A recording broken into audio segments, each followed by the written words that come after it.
Satu, dua. Okey? Satu, dua. Ikut je step saya buat ni. Okey, cara dia buat tangan macam ni. Bismillahirrahmanirrahim.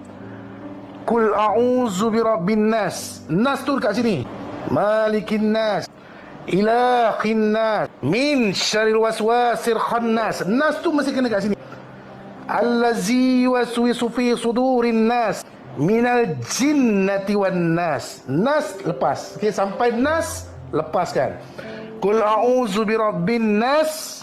Tarik. Malikin nas. Tarik. Ilahin nas. Tarik. Min syarril waswasir khannas. Tarik. Allazi yuwaswisu fi sudurin nas. Tarik.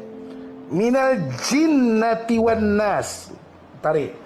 Nas kat sini pecahkan kepada dua bahagian. Okey, ini saya ijazahkan, ijazah umum kepada semua yang nak belajar macam mana cara kita nak bagi supaya kita rasa orang benci tetapi benda tu terpalit balik. Okey, terpalit balik. Itu saya ijazahkan tadi, saya janji nak bagi.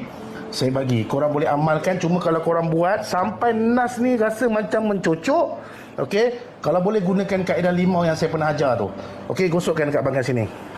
Okey, bahagian sini tu ambil yang limau saya pernah ajar, saya pernah ijazahkan sebelum ni. Kalau sampai nas tu dia rasa mencocok kat sini, ambil limau tu nanti korang gosok kat bahagian situ.